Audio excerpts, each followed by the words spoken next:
ওয়া ইলা সামুদা আখাহুম সালিহা, আল্লাহ তাআলা সামুদ গোত্রের জন্য তাদের ভাই সালেহ আলাইহিস সালামকে নবী হিসাবে প্রেরণ করেছেন। ওয়া ইলা মাদিয়ানা আখাহুম শুআইবা, আল্লাহ তাআলা বলেন তিনি মাদিয়ানবাসীর জন্য তাদের ভাই শুআইব আলাইহিস সালামকে নবী হিসাবে প্রেরণ করেছেন।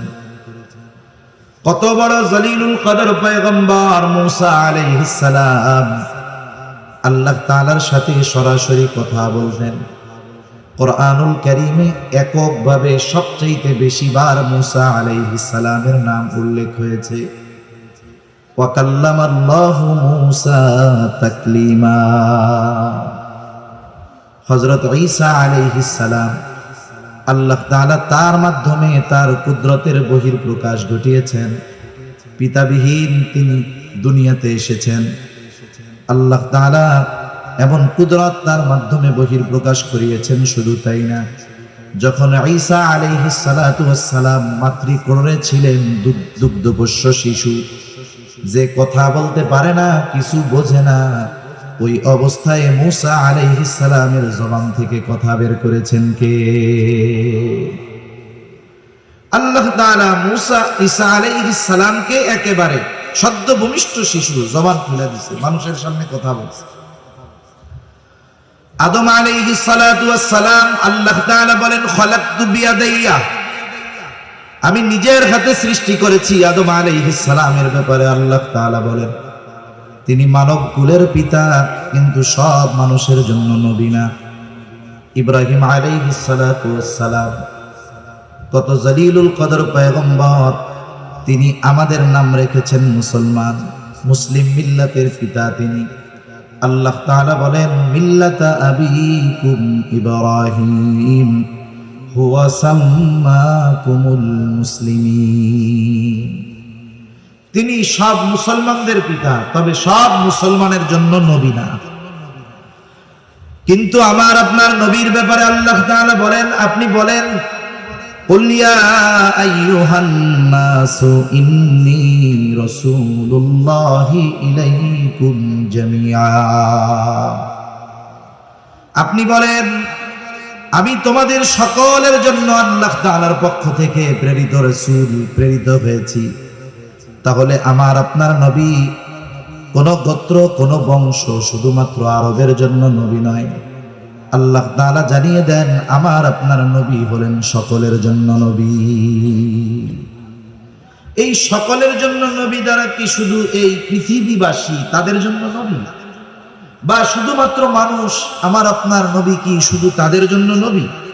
বিষয়টা এমন নয়, বরং গোটা সৃষ্টিকুলের সকলের জন্য নবী হলেন আমার আপনার নবী।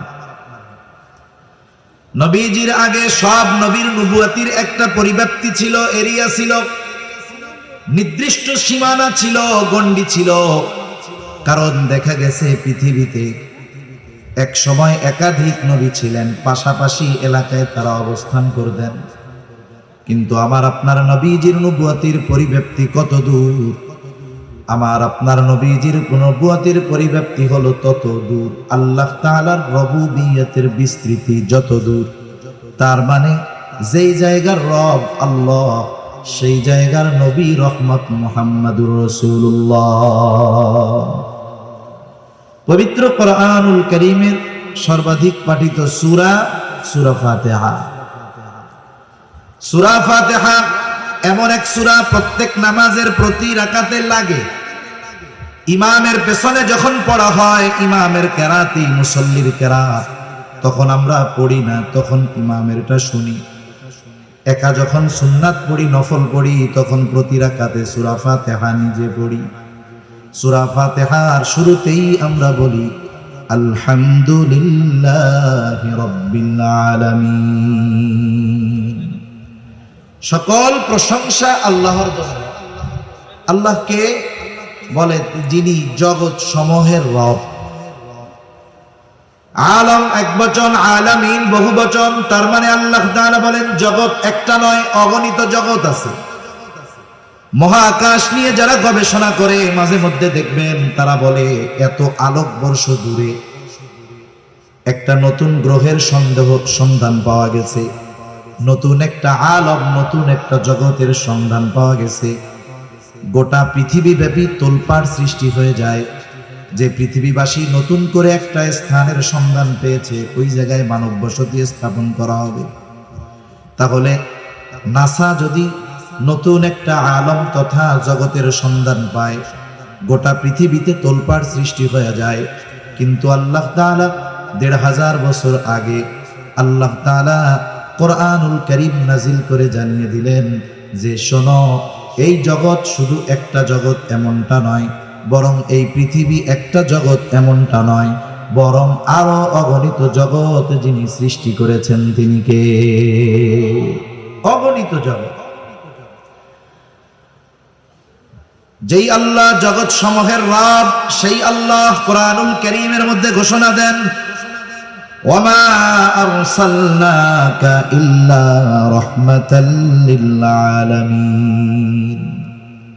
আল্লাহ তাআলা বলেন, শুধুমাত্র আমি আপনাকে জগৎ সমূহের জন্য রহমত হিসাবে প্রেরণ করেছি। তার মানে যত জগৎ আছে সব জগতের রব প্রতিপালক আল্লাহ, আর যত জগৎ আছে সব জগতের জন্য রহমত হলেন মুহাম্মাদুর রাসূলুল্লাহ। গোটা সৃষ্টি জগতের মধ্যে শুধু এই পৃথিবী না, পৃথিবী তো মহাকাশের নিচে। পৃথিবীর অবস্থানটা কেমনে ব্যাখ্যা করা যায়? মহাকাশের নিচে পৃথিবীর অবস্থানটা হলো সমুদ্রের মধ্যে এক ফোঁটা পানির যেমন অবস্থান, মহাসমুদ্রের মধ্যে এক ফোঁটা পানি যেমন, প্রথম আসমানের নিচে পৃথিবীর অবস্থান তেমন। তার মানে এটা গোনার মধ্যেই কিছু নেই। এত সুবিশাল আল্লাহ তাআলা এই প্রথম আসমানকে আল্লাহ তাআলা সৃষ্টি করেছেন, আর এর নিচে সব গ্রহগুলো। এরকম তো একটা না, আরো ৬টা আছে। তাহলে এইরকম যত জগৎ আছে, সব জগতের মধ্যে কোন একটা ইঞ্চি জায়গা নাই যে যেই জায়গার রব আল্লাহ তাআলা নয়। এরকম কোন জায়গা আছে নাকি? দ্বিতীয় আসমানের নিচে আছে নাকি ২-১ ইঞ্চি জায়গা যে জায়গার রব আল্লাহ তাআলা নয়? আছে এরকম? কোথাও নেই। যেমন গোটা সৃষ্টি জগতের মধ্যে ১ ইঞ্চি জায়গাও নাই যেই জায়গার রব আল্লাহ তাআলা নয়, অনুরূপভাবে গোটা সৃষ্টি জগতের মধ্যে ১ ইঞ্চি জায়গাও নাই যেই জায়গার রহমত আমার আপনার নবী নয়। তিনি সকলের জন্য নবী, তিনি সব সৃষ্টির জন্য তিনি রহমত। শুধুমাত্র মুমিনদের জন্য নয়, বরং তিনি রাহমাতুল লিল আলামিন হওয়ার কারণে পৃথিবীর সকল সৃষ্টি, এমনকি যারা অন্তরের মধ্যে ইসলামের ব্যাপারে সর্বোচ্চ বিদ্বেষ লালন করে, তাদের কর্ম কথার মাধ্যমে ইসলামের বিরোধিতা করে, এমনকি যারা স্বয়ং নবীজির উপস্থিতিতে নবীজির উপরে জুলুম করেছে, আমার আপনার নবীজিকে বারবার হত্যার অপচেষ্টা করেছে, এই মানুষগুলো আমার আপনার নবীজি রহমত হওয়ার সুবিধা ভোগ করেছে। গোটা পৃথিবীর কাফেররা নবীজি রাহমাতুল লিল আলামিন হওয়ার সুবিধা ভোগ করতেছে, কিয়ামত পর্যন্ত করবে। নবীর কারণেই তো আল্লাহ তাআলা যারা ইসলাম বিদ্বেষী কাফের, এদেরকে সমূলে ধ্বংস করে দিবেন না, এটা আল্লাহ তাআলার প্রতিশ্রুতি। তা না হলে যেই পরিমাণ পাপাচার অনাচার, নবীজি যদি আল্লাহ তাআলার কাছে এই ফরিয়াদ না করতেন, তাহলে দেখা যাইত অতীতের অনেক উম্মতের মতো এই উম্মতেরও কিছু মানুষের উপরে এমন আযাব আসতো যে তারা সমূলে নির্মূল হয়ে যাইত। এজন্য আমার আপনার নবীর কারণে সমূলে নির্মূল করে দেওয়া হয় না। শুধু তাই না, আবু জেহেল, উতবা, সাইবা এরাও নবীজির কারণে বাইচা গেছে। আবু জেহেল একদিন নবীজির সামনে এসে নবীজিকে শুনিয়ে শুনিয়ে বলতেছে, আল্লাহ, নবীজিকে শোনায়া আল্লাহ তাআলার কাছে দোয়া করে বলে, আল্লাহ, সত্যই যদি আপনি কোরআন নাজিল করে থাকেন, তার মানে সত্যই যদি এই কোরআন আপনি মুহাম্মাদের উপরে নাজিল করে থাকেন, তাহলে আমাদেরকে পাথর বর্ষণ করেন অথবা যন্ত্রণাদায়ক শাস্তি দেন। আবু জেহেল নবীজিকে শুনিয়ে শুনিয়ে আযাব কামনার দোয়া করে কার কাছে? আল্লাহ তাআলার কাছে। বলেন তো আল্লাহ তাআলার কাছে কোনো বান্দার যদি কিছু চাইতে মন চায়, আল্লাহ তাআলা মনে হয় মুখ দিয়া জোরে উচ্চারণ না করলে শুনতে পারে না, এমন নাকি? বরং কথা মুখে আনা লাগে না, হৃদয়ে যদি থাকে কোনো কথা, দুনিয়ার কেউ না জানলেও জানেন কে? আল্লাহ তাআলা জানেন। তাহলে ওর যদি আযাব গজব মনেই চায় যে আসুক আমার উপরে, তাইলে নবীজিকে শুনিয়ে শুনিয়ে বলার দরকার কি? গভীর রাতে উঠে আল্লাহ তাআলার কাছে বললেই তো হইল। এক নাম্বার বলার কারণ হলো যে আসলে এই কথার দ্বারা নবীজিকে একটু খোসা দিতে চায়, কষ্ট দিতে চায় কথার মাধ্যমে। দুই নাম্বার বিষয় হলো যে মক্কার মুশরিকেরা আল্লাহ তাআলার কাছে কেন চায়, দোয়া করে? ওরা তো ওদের দেবদেবীদের কাছে গিয়া বলবে। বাস্তবতা হলো মক্কার মুশরিকেরা যদিও আল্লাহ তাআলার সাথে শিরিক করত, তবেও তারা আল্লাহ তাআলার অস্তিত্বে অবিশ্বাসী ছিল না, বরং স্রষ্টা হিসাবে তারা আল্লাহ তাআলাকে বিশ্বাস করত। এ কথা আমার নয়, বরং কোরআনুল কারীমের মধ্যে আল্লাহ তাআলা বলেন, ওয়ালাইন সাআলতাহুম মান খালাকাস সামাওয়াতি ওয়াল আরদ লায়াকুলুন্নাল্লাহ। আল্লাহ তাআলা বলেন, আপনি যদি তাদের কাছে জানতে চান, তাদেরকে যদি জিজ্ঞাসা করেন মান খালাকাস সামাওয়াতি ওয়াল আরদ, আসমান এবং জমিনের স্রষ্টাকে, এই প্রশ্ন যদি আপনি তাদের কাছে করেন, ওরা ওদের দেবদেবীদের কথা বলবে না। জবাব কি দিবে? আল্লাহ তাআলা দুইটা তাকিদ দিয়ে তাদের জবাব বলেন। আল্লাহ তাআলা বলেন লায়াকুলুন্নাল্লাহ, আপনার এই প্রশ্নের জবাবে অবশ্যই অবশ্যই তারা বলবে আসমান এবং জমিনের স্রষ্টা হলেন আল্লাহ। নবী জিজ্ঞাসা করবেন কাফেরদের, আসমান জমিনের স্রষ্টাকে। কাফেররা জবাব কি দিবে? যে লাত মানাত উজ্জা না, বরং আল্লাহ তাআলা দুইটা তাকিদ সহকারে বলেন অবশ্যই অবশ্যই এরা বলবে আসমান জমিনের স্রষ্টা কে? আল্লাহ। আল্লাহ তাআলা এক জায়গায় বলেন ওয়ালাইন সাআলতাহুম মান নাযালা মিনাস সামাই মাআন ফাআহইয়া বিহিল আরদা বা'দা মাউতিহা। আপনি যদি তাদের জিজ্ঞাসা করেন মান নাযালা মিনাস সামাই মা, কে আসমান হতে বাড়ি বর্ষণ করে, পানি বর্ষণ করে, শুধু তাই না ফাআহইয়া বিহিল আরদা বা'দা মাউতিহা, ওই পানি বর্ষণ করার দ্বারা মৃত জমিন তথা ফসল উৎপাদনের অনুপযুক্ত জমিনকে কে ফসল উৎপাদনের জন্য উপযুক্ত করে তোলে?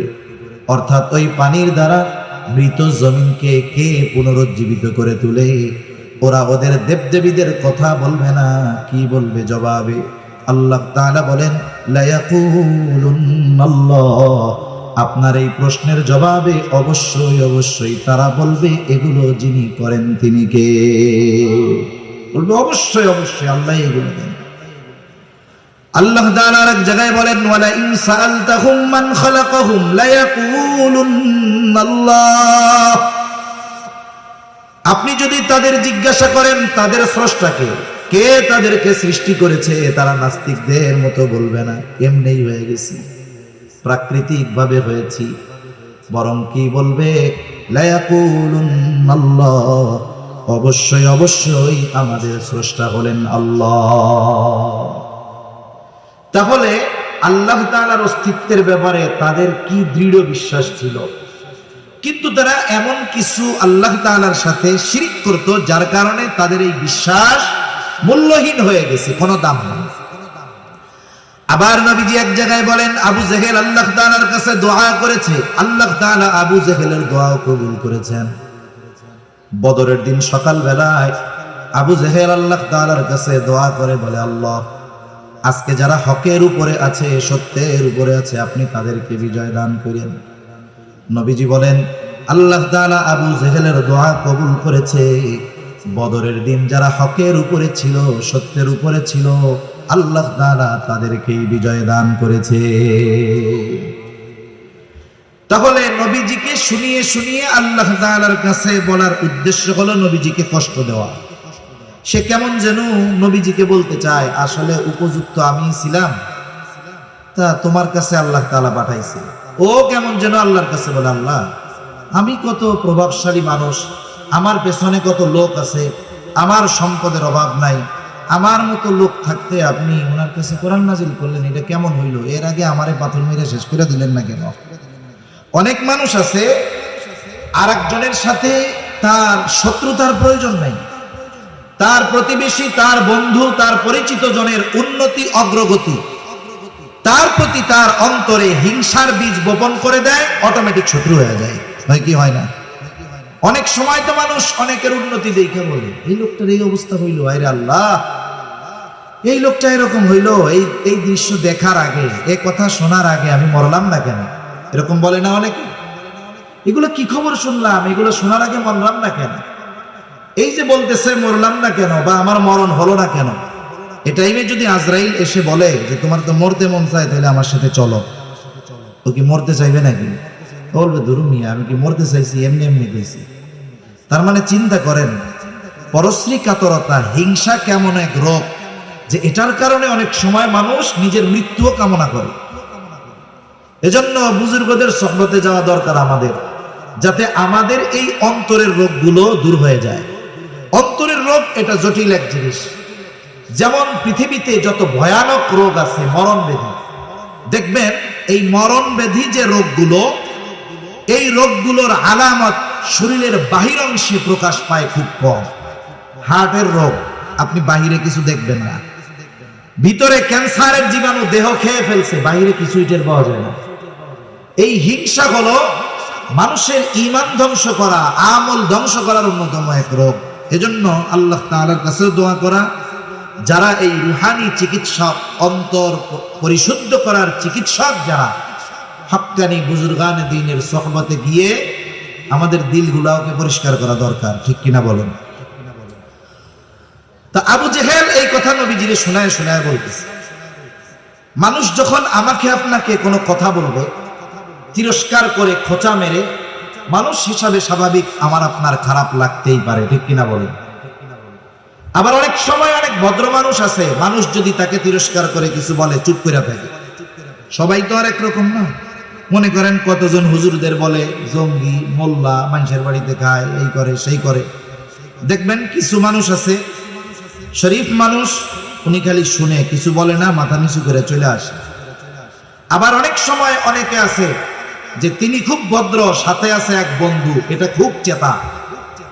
এখন ওই ভদ্র মানুষকে কেউ যদি তিরস্কার করে, সে যদিও কিছু না বলে, অনেক সময় চুপ থাকা, জবাব না দেওয়া, এটাই বড় প্রতিবাদ, ঠিক কিনা?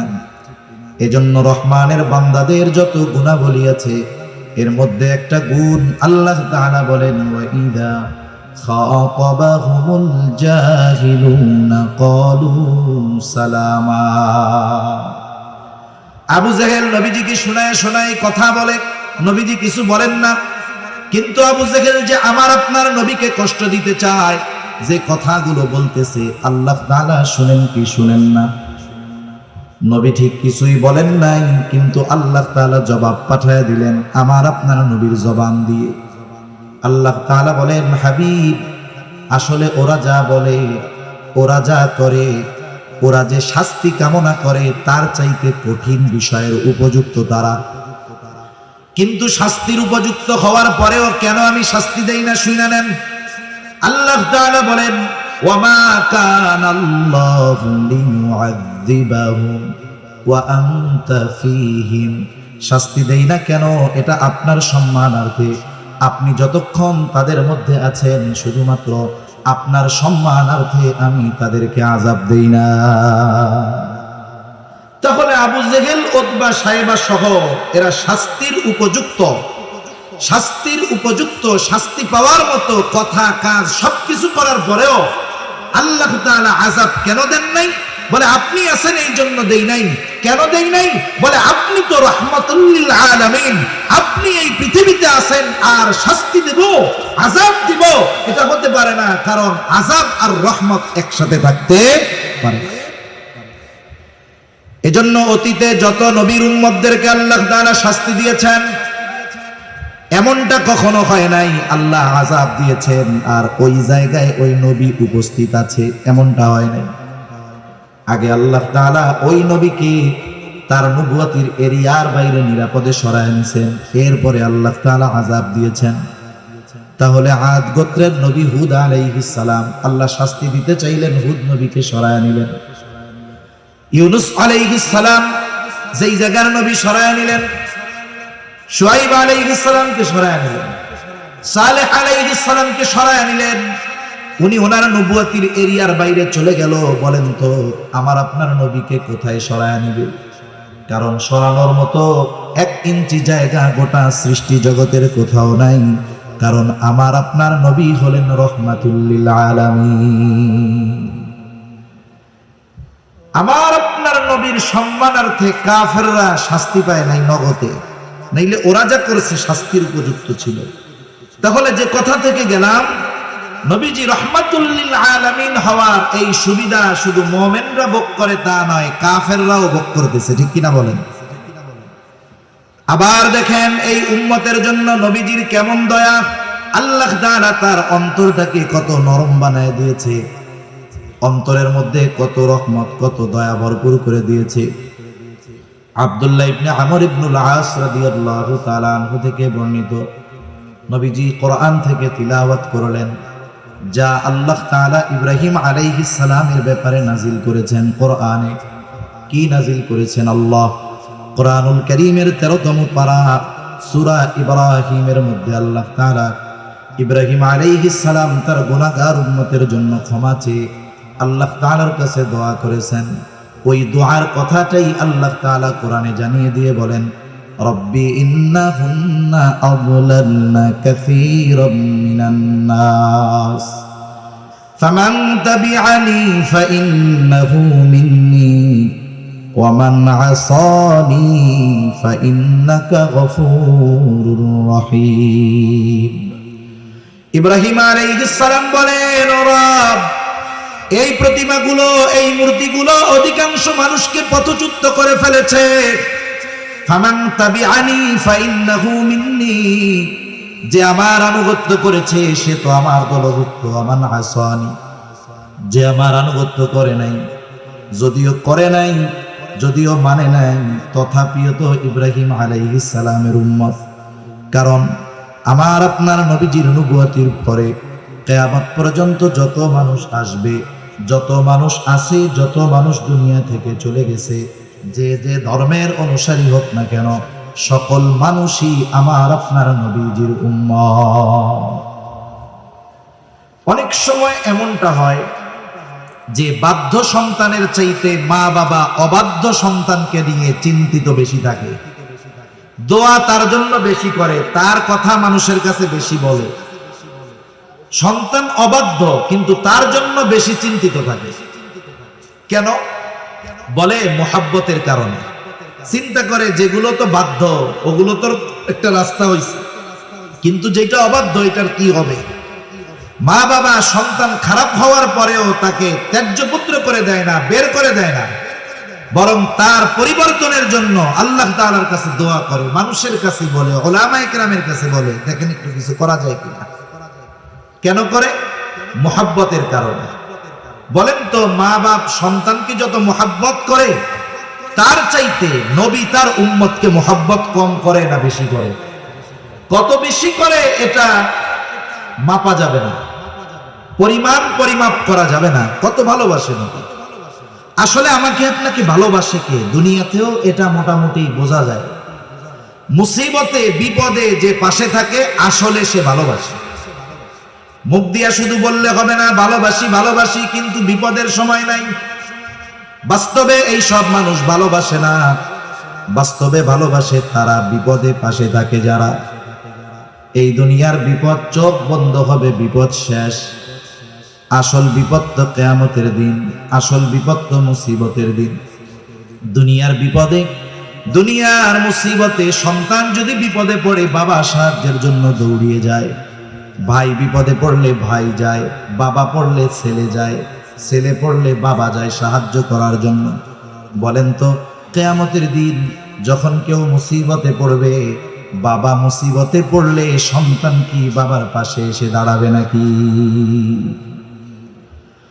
ওই দিনের মুসিবত এমন মুসিবত কেউ কাউরে চিনবে না। আল্লাহ তাআলা বলেন, ইয়াউমা ইয়াফিরুল মারউ মিন আখিহি ওয়া উম্মিহি ওয়া আবিহি ওয়া সাহিবাতিহি ওয়া বানিহি লিকুল্লি ইমরিইন মিনহুম ইয়াউমা ইযিন শা'নুন ইউগনি। কিয়ামতের দিন ভাই ভাইয়ের থেকে পলায়ন করবে, ওয়া উম্মিহি ওয়া আবিহি, পিতা মাতার থেকে পলায়ন করবে, ওয়া সাহিবাতিহি ওয়া বানিহি, স্ত্রী সন্তানদের থেকে পলায়ন করবে। দুনিয়ায় একটা বাবা 14 ঘন্টা 16 ঘন্টা 18 ঘন্টা ডিউটি করে, অনেকে দেশে করে অনেকে বিদেশে করে। সারাদিন পরিশ্রমের পর এই লোকটা যখন বাসায় ফিরে মা বাবার চেহারা দেখে, স্ত্রী সন্তানের চেহারা দেখার সাথে সাথে তার 16 ঘন্টা 18 ঘন্টার কষ্ট দূর হয়ে যায়। প্রবাসে যারা থাকে কত পরিশ্রম কষ্টের পরে বাসায় ফিরে মোবাইলে ফোন দেয়, এই সন্তানের চেহারাটা দেখতে যায়, একটু কথা বলে, মোবাইলে চেহারা দেখে সারাদিনের কষ্ট তার দূর হয়ে যায়। তার মানে দুনিয়ার কষ্ট দূর করার জন্য মানুষ স্ত্রীর চেহারা দেখে, সন্তানের চেহারা দেখে, মা বাবার সাথে কথা বলে, মা বাবার চেহারা দেখে। কিন্তু কিয়ামতের দিন ওই মুসিবত এমন মুসিবত, যেই দিন সন্তানের চেহারা দেখলে চিন্তা দূর হবে না, মা বাবার চেহারা দেখলে চিন্তা দূর হবে না, বরং ওই দিন মানুষেরা স্ত্রী সন্তানদের চেহারা দেখাটাকে আরো বড় মুসিবতের কারণ মনে করবে।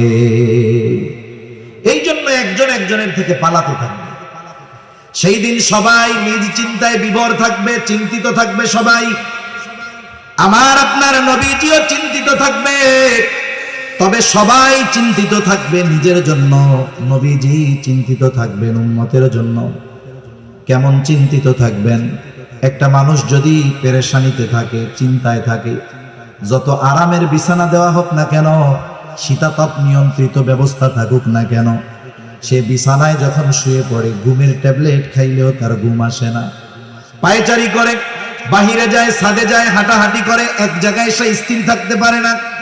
নবীজি কিয়ামতের দিন উম্মতের চিন্তায় এক জায়গায় থাকবেন না। নবীজি একবার চলে যাবেন হাউজে কাউসারের কাছে, না জানি তার কোনো উম্মত পানি পানি মাহরুম হয়ে যায়।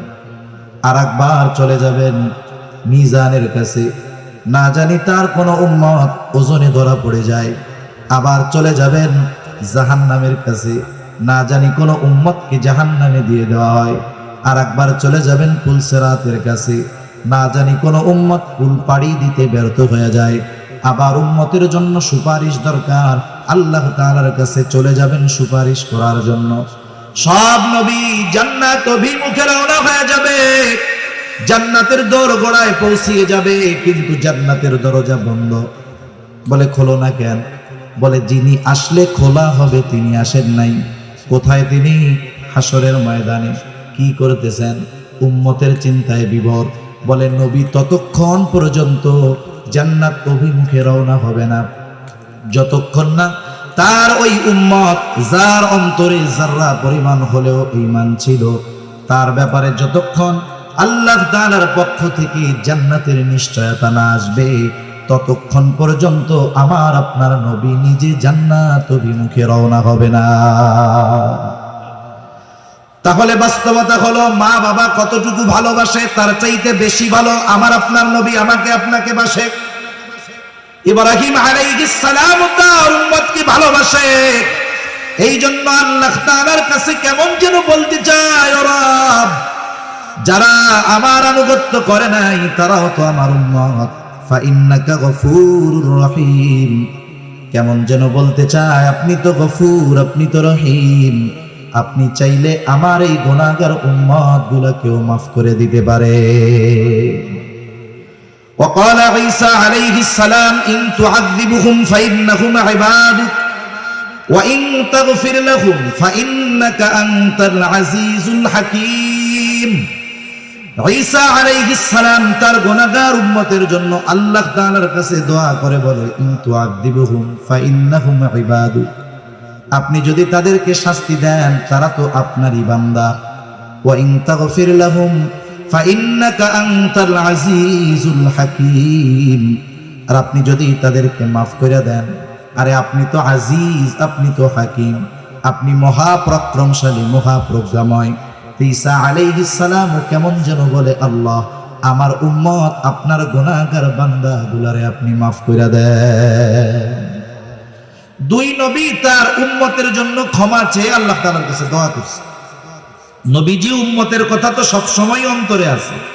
যার বাবা মারা গেছে সব সময় অন্তরে বাবার কথা থাকে না? থাকে।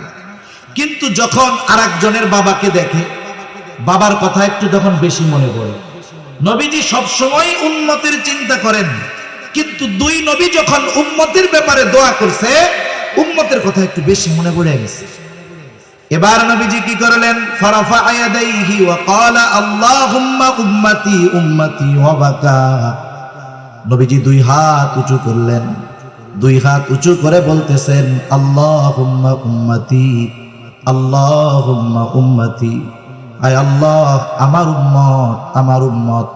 আর দুই চোখ দিয়ে অজরে পানি ঝরে পড়তেছে। নবীজি কান্না করেন আর এটা বলতেছেন আমার উম্মত আমার উম্মত। আল্লাহ তাআলা জিবরাইল আলাইহিস সালামকে বলে, জিবরাইল যাও মুহাম্মাদের কান্নার কারণ জিজ্ঞাসা করো।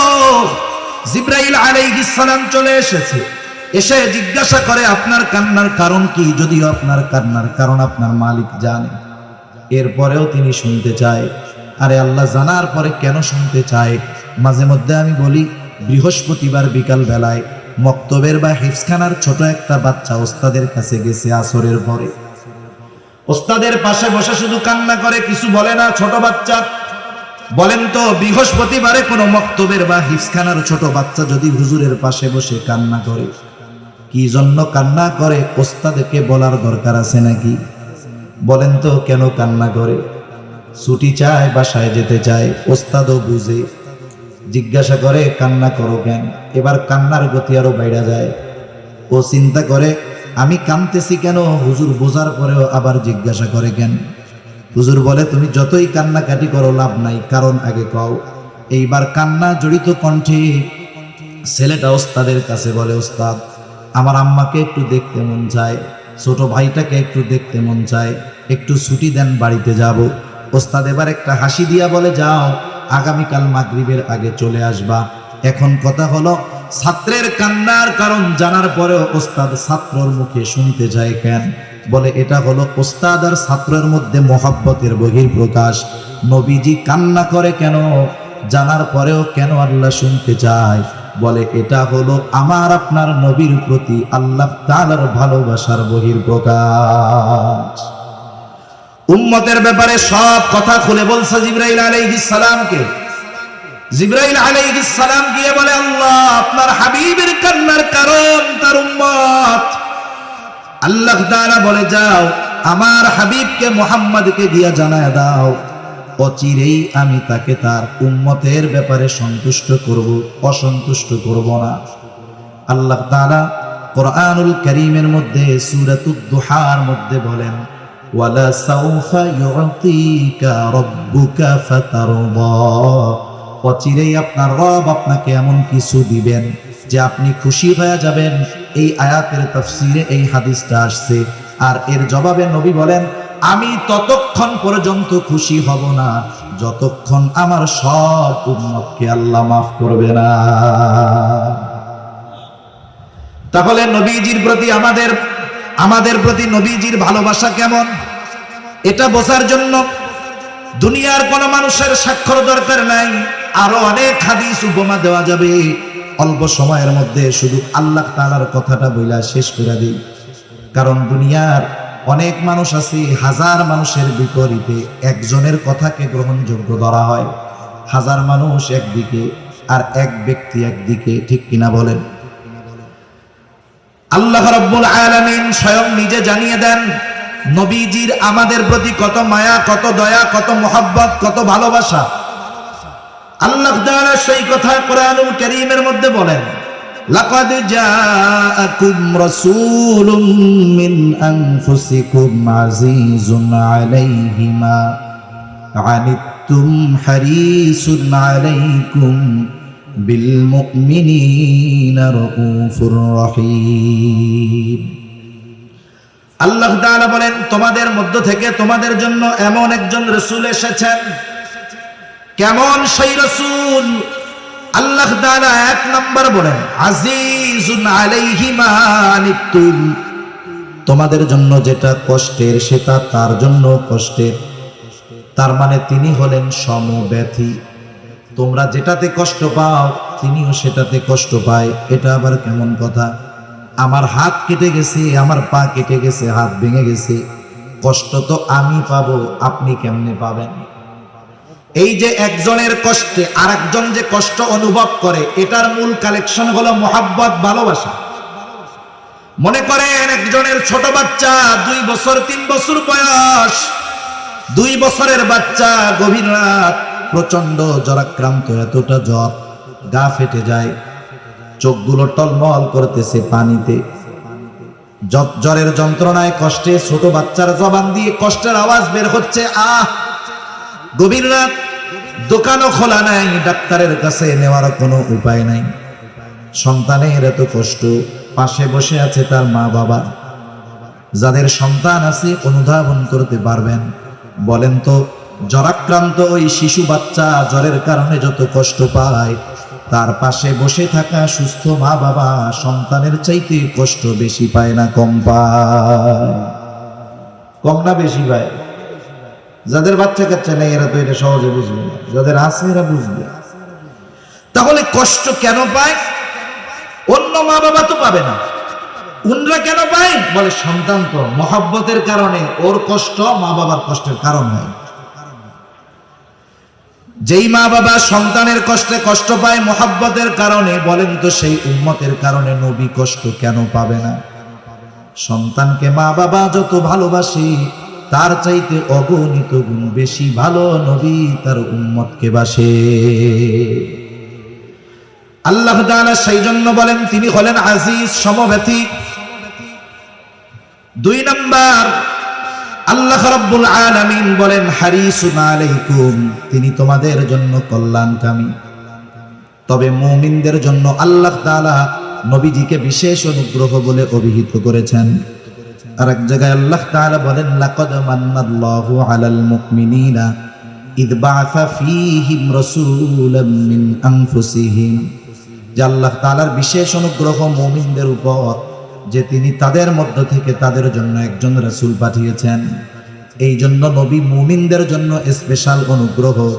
এ কথাও আল্লাহ তাআলা বলেন এই রাসূল সবার জন্য সমব্যথী, কল্যাণকামী। তবে মুমিনদের জন্য স্পেশাল ভাবে তিনি কেমন? বলে বিল মুমিনিনা রাউফুর রহিম, তিনি মুমিনদের জন্য হলেন অতি সদয় পরম দয়ালু। রাউফুর রহিম হলেন আল্লাহ। রাউফুর রহিম কে? দুনিয়ার কেউ কি রাউফুর রহিম হতে পারে? যদি কেউ বলে আমার পীর সাহেব রাউফ রহিম, তাইলে তুমি বলতে হবে তুমিও বেঈমান, তোমার পীরও বেঈমান, ঠিক কিনা বলেন? রাউফুর রহিম একমাত্র আল্লাহ। ওই রাউফুর রহিম আল্লাহ, অতি সদয় পরম দয়ালু ওই মালিক নবীজির তার মুমিন উম্মতদের প্রতি কেমন দয়া, মায়া, মোহাব্বত, ভালোবাসা, এটা বোঝানোর জন্য স্বয়ং নিজের গুণবাচক শব্দ আমার আপনার নবীজির সাথে আল্লাহ ব্যবহার করেছেন। সুবহান। এই কথার দ্বারা এতটুকুই বোঝা যায় যে আসলে আমার আপনার নবীর উম্মতের প্রতি কেমন মায়া। শুধু যে মুমিনদের প্রতি নবীজির এই মায়া ছিল তা নয়, গোটা সৃষ্টি জগতের সকল মাখলুকের প্রতি নবীজির মায়া ছিল, দয়া ছিল, ঠিক কিনা বলেন? এজন্যই তো আল্লাহ তাআলা আমার আপনার নবীকে রহমাতুল লিল আলামিন হিসাবে অভিহিত করেছেন। আমাদের প্রতি নবীজির যেই মহব্বত, এই মহব্বত আমাদেরকে অনুধাবন করতে হবে। এই মহব্বত যদি কেউ অনুধাবন করতে পারে, ওই ব্যক্তি নবীর ব্যাপারে কোনো কটূক্তি, নবীর ব্যাপারে কোনো বেয়াদবিমূলক আচরণ, যারা নবীর মহব্বতকে অনুধাবন করতে পারে, তারা নবীর প্রতি কোন ধরনের অশালীন আচরণকে মেনে নিতে পারে না, জীবন দিয়ে হলেও এগুলোর প্রতিবাদ করে, ঠিক কিনা বলেন? আল্লাহ তাআলা আমাদের সকলকে নবীজির আমাদের প্রতি মহব্বতকে অনুধাবন করে আমাদেরকেও আমাদের জীবনের চাইতে নবীজিকে বেশি মহব্বত করার তৌফিক আল্লাহ তাআলা দান করেন। সকলে বলি আমিন।